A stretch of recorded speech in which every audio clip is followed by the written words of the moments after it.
Hey friends, Yoshi here. Thank you for tuning in, and as always, it is great to see you. We're talking esports today because the crew at Intel Australia and New Zealand invited me to check out the Intel Extreme Masters happening for the first time in Australia in Sydney just over the weekend, and my lord, what an experience. So I'm here to kind of chat about that, chat about the entire experience from going there to leaving. Going there was an interesting trip because I chose not to fly this time for whatever reason. I chose to take the Overlander train. That took 10 hours, but I caught up with my subs beforehand, got some meals, landed in Sydney, got some meals, spent a lot of time getting meals. It was really a good portion of IEM where I just kind of sat around and ate because I like eating. I guess, you know, we all like eating, right? It's food, it's good for you. But when I got to the venue, I got there really early. I got there a good couple of hours before it started because that's simply the time that I arrived in Sydney. Walked around Olympic Park, checked out some cool little Olympic kind of related attractions. There was the Olympiad torch kind of cauldron there, a random marathon there because I guess people just run in Sydney. That's what they do. So it was good stock footage, so I took it, I suppose. It was a marathon. Everyone likes marathons, I guess. And just kind of hung around for a bit. Found a fan of mine, JMass, was there nice and early on as well. So I chilled with him for a while before I went to go have breakfast with all of the other partners. Now, Intel flew quite a few people in. It was really cool to hang out with all of them. There were a lot of partners who I knew from Australia and New Zealand. And it was a great opportunity to connect with all of them as we, you know, kind of hung around the venue, streamed together, went to TV spots together, so on and so forth. But let's talk about the event itself a little bit and what was inside. So when you go inside, there was a HyperX booth there showing off their kit, of course. Always good to see them there. But the big thing was the Intel VR booth. Intel was really pushing virtual reality games throughout a vast majority of this kind of event. And the big VR space, I spent a good portion of time in there with Rudism, checking out like the Guitar Hero-esque style game and another kind of action game called Robo Recall. It's a really fun Oculus game where you had guns and you could like shoot robots, but you could also do trick shots. You could throw the guns at the robots, catch bullets, throw them, grab the robots themselves and pull them apart. It kind of felt like a really interactive virtual reality game, and for the first one of those, it felt like this is amazing. I could play this for hours because it's done really well, like grabbing shotguns from the behind and shooting them, or just throwing them at people if you want to do funny trick shots and cool things like that. It made that very possible, and I enjoyed that, as did Rudism, very much, especially when I was punching my camera. Jeez Louise. Apart from that, there was two other main rooms before we go to the big part, of course.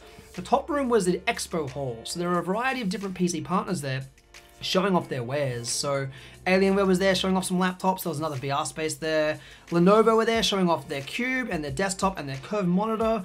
And there was some cool stuff there, of course. It was always good to hang around that booth because I know a lot of the guys there. Hutto was there. Always good to see Hutto at the Lenovo booth. There was also MSI presenting some stuff. HP Omen showing off their big machines, of course, with a bit of VR. There was Asus and Acer with an incredibly large, incredibly loud booth.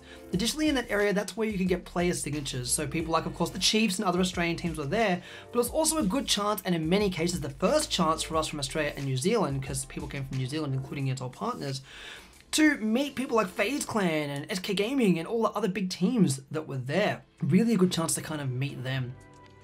Downstairs, we had the community area.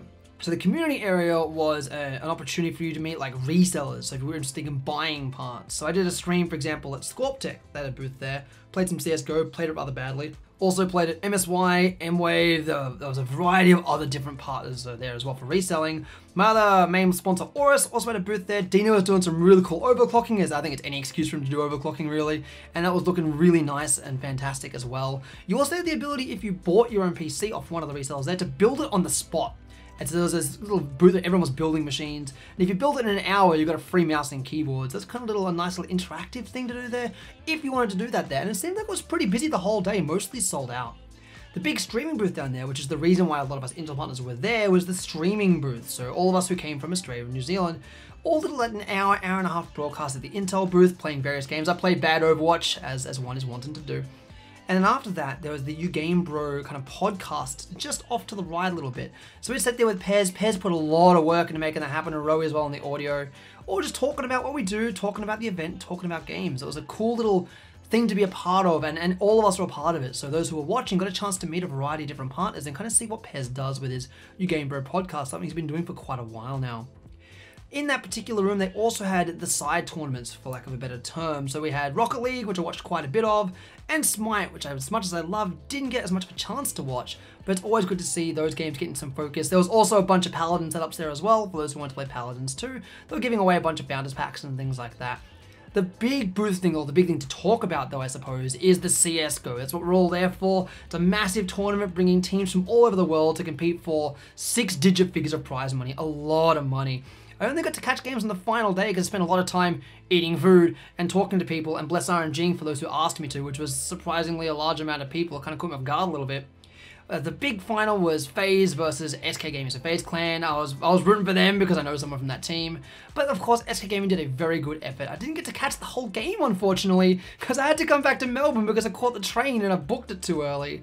But I did get to watch some really good CSGO play, and the crowd really felt it. Everyone I talked to there was so excited, so happy to be there, happy to see esports in Australia.